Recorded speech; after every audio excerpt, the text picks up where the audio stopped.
All right, we are live. Hi, everyone. All right, I'm Lara Buelow, author of Mostly Unanswerable Questions, my very first book that officially launches August 13th, 2024. I am an artist and a coach. This is an interview series with the folks who have endorsed and supported the book as it comes to fruition. Mostly Unanswerable Questions is a life advice book based on a snail mail project that happened in collaboration with the Keep Writing Project out of Portland, Oregon. Today, I'm talking to Winter Clark. I originally met Winter through a coaching program with the Rocky Mountain Microfinance Institute. I got to learn about Winter's business as a coach and healer at the time. We have loosely kept in touch, and Winter generously wrote an endorsement for my book. I know Winter as an author as well, so today is a great opportunity for us to hear more about what she's up to professionally now and to learn more about her book. Hi, Winter. Hi. I'm excited to learn more about all the different iterations of your business over the years. So tell us more about you and your business. Like, what do you do? How do you do it? Share all of the things. Um, she likes to reincarnate. And her her latest iteration, of course, with a foundation in all of the previous things that I've done before as a coach, being a multimodality spiritual wellness practitioner. The latest iteration is being a tantra guide and working with Egyptian blue lotus plant medicine. Okay, I have so many questions. So for those of us who don't know what those things mean or are, tell us a little bit more about them. Okay. Like, what is So, tantra, and then what is the Egyptian oh, blue medicine flower? you know, in like the realm of tantra, like that is the eternal question. What is it? So the word itself, Sanskrit, it means to weave together. So the way that I experience tantra is coming into a deeper understanding and acceptance of one's inner polarities. We loosely refer to them as the masculine and the feminine, the yin and the yang. And by having a deeper understanding of those inner polarities, we come into a more aligned relationship within ourselves. And from that space, we can then connect much more deeply to others in other relationships of all kinds. And usually, when people hear the word tantra, their mind immediately goes to sex, which, yes, that's a part of it, but it's like 15% of it, right? So, Yeah. and also, minds also go to like Tantra yoga, which is another branch of it. The part that I work with is more of the energetic dynamics and how to relate through those practices within oneself and to others. And in a way, it's connected to the Egyptian blue lotus medicine. Uh, Tantra has its origins in Buddhist, Taoist practices in India, but it actually goes much further back, all the way to Egypt. So there has been different artwork and sculptural reliefs showing images of people as far back as 5000 BCE using the lotus and for different things for wellness. It helps with anxiety, with insomnia. It can also help with pain relief. It heightens your senses, and it can also be used for sensual fun as well. There's some of those hieroglyphics too, or just like an orgy. Going way back to the beginning. I mean, that's where Yeah, we all come from, right? It's like that's the only reason we all still exist. So makes sense to me. yeah. So, but it is a plant medicine. Am I It under is like it's plant something you medicine. like take? Yeah, so it's becoming more and more available, like in different like specialty like tea shops and stuff like that. And it's usually found in those kinds of places mixed in with other herbs for like a sleep remedy.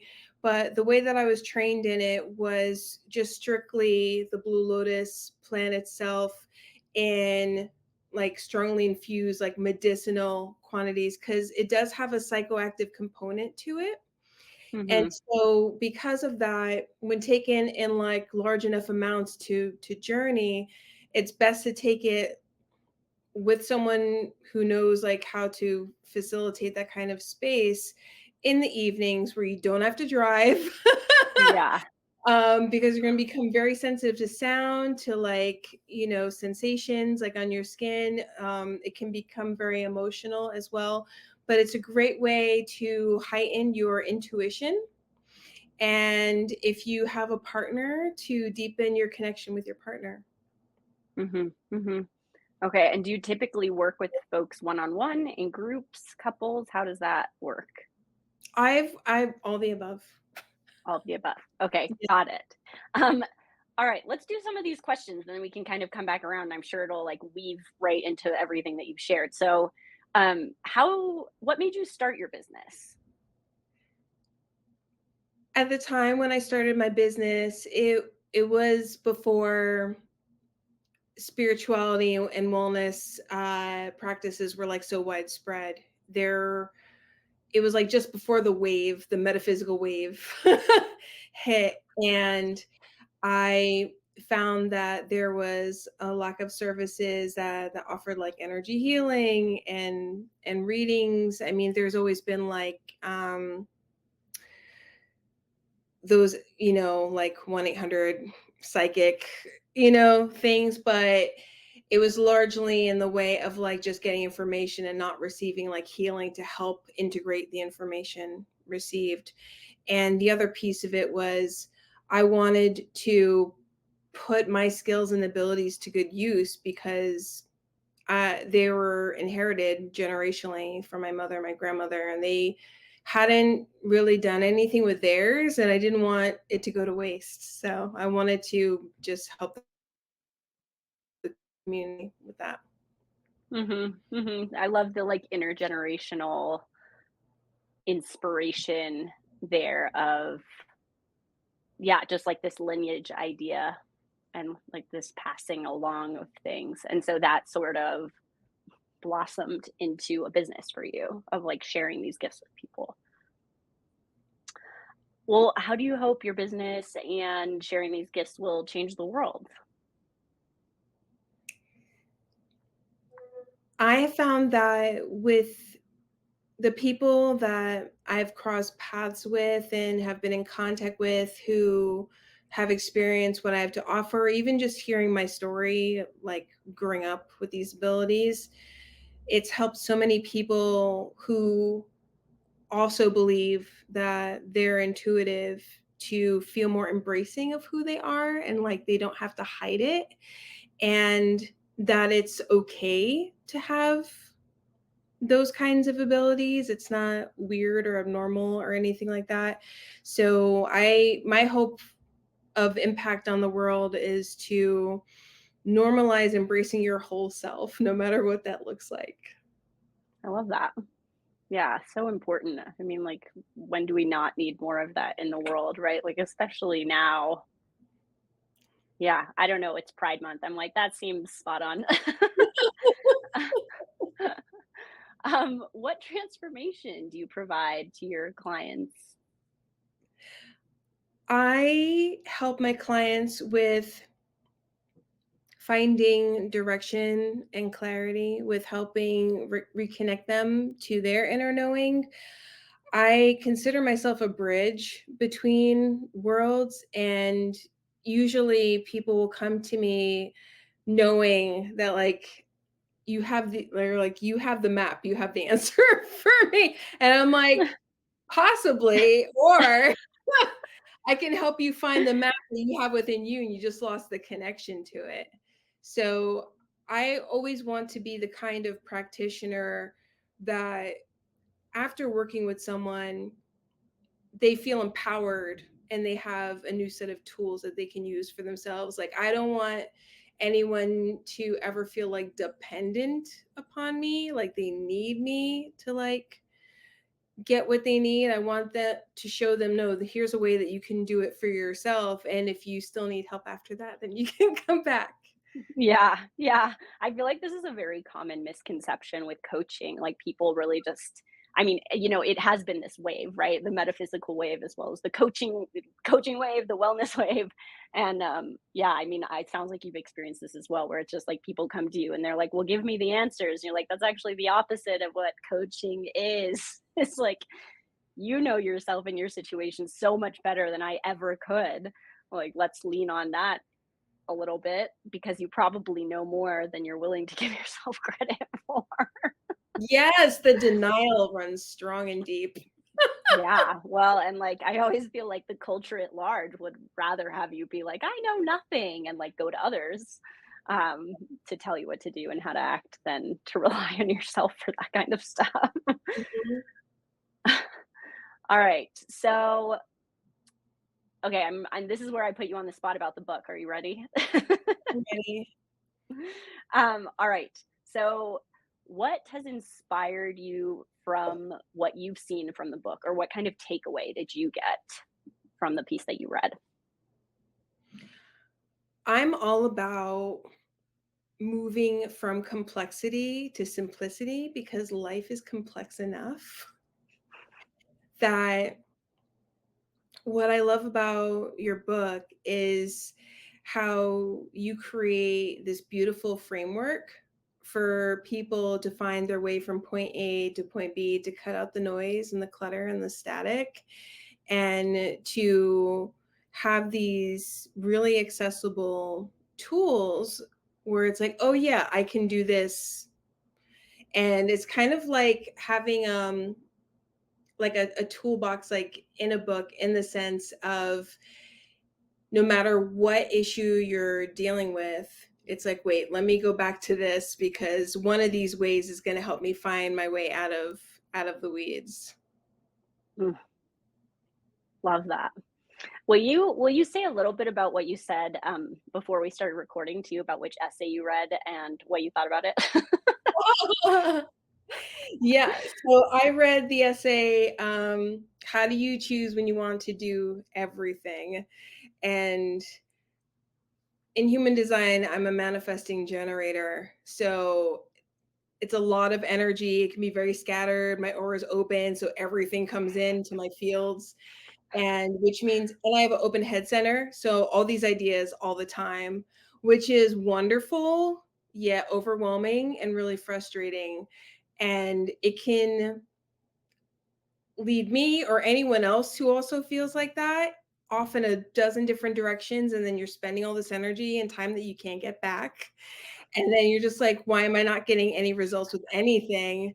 It's because you didn't take a moment to pause and tap in.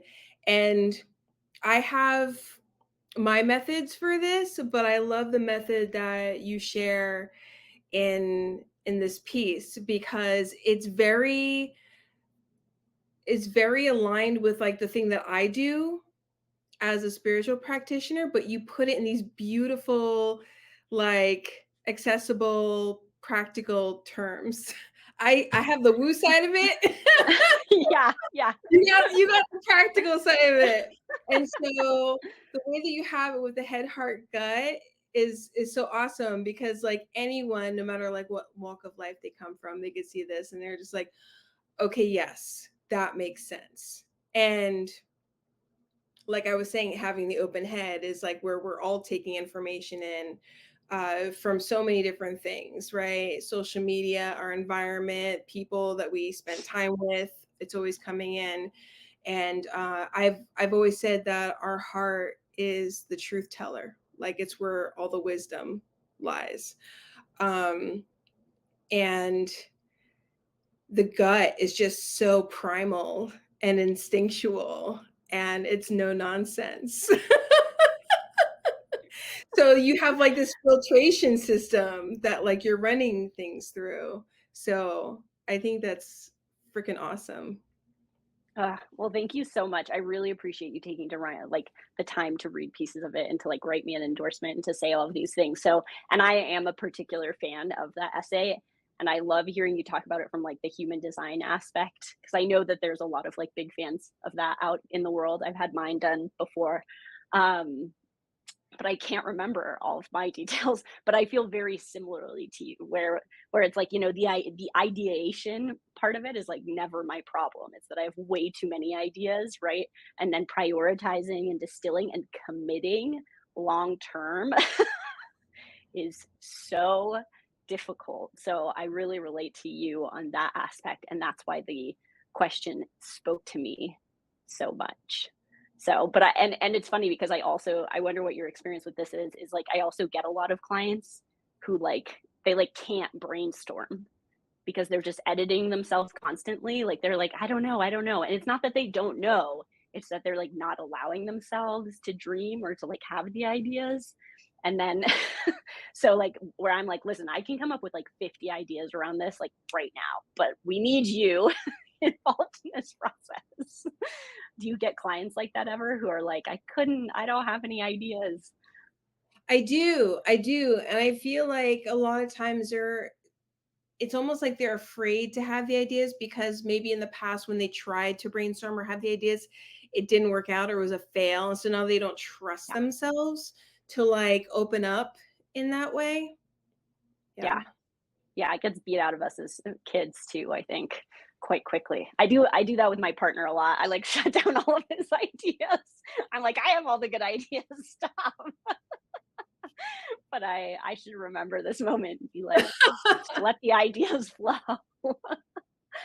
Okay, I have so many more questions for you. I do want to take a moment and ask, do you want to say anything about your book or retreats? Because I noticed on your website, um, about you facilitating retreats for folks or participating in people's retreats. Do you want to take a minute to talk about that?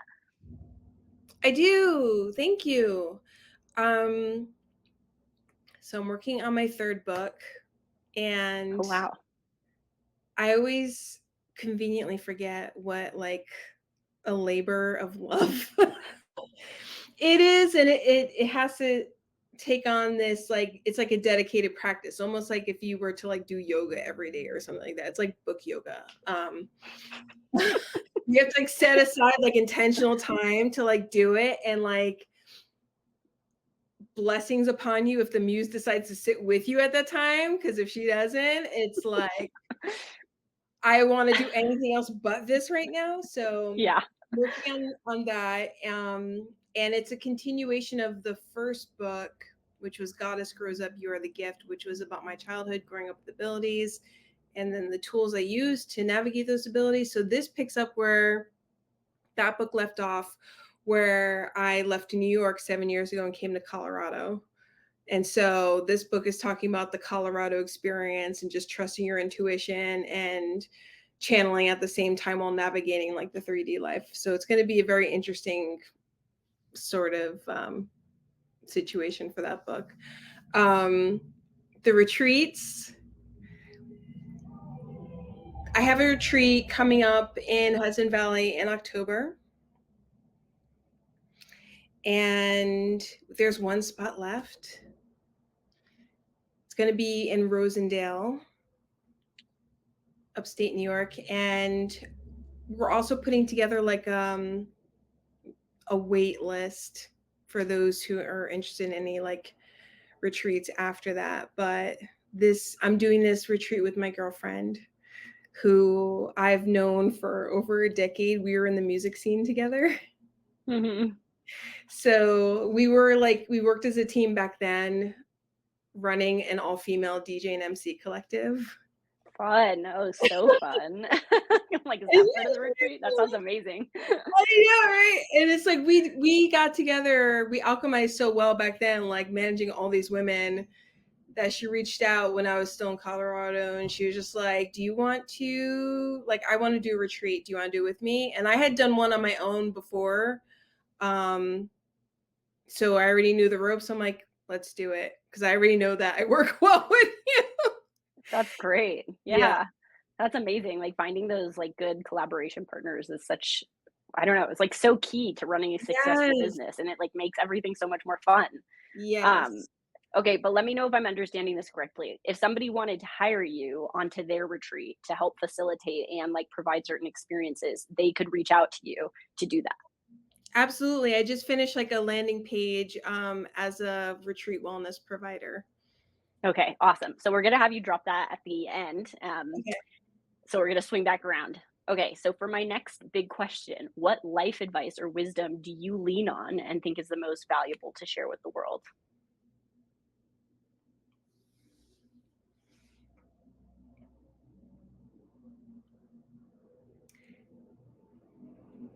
You know,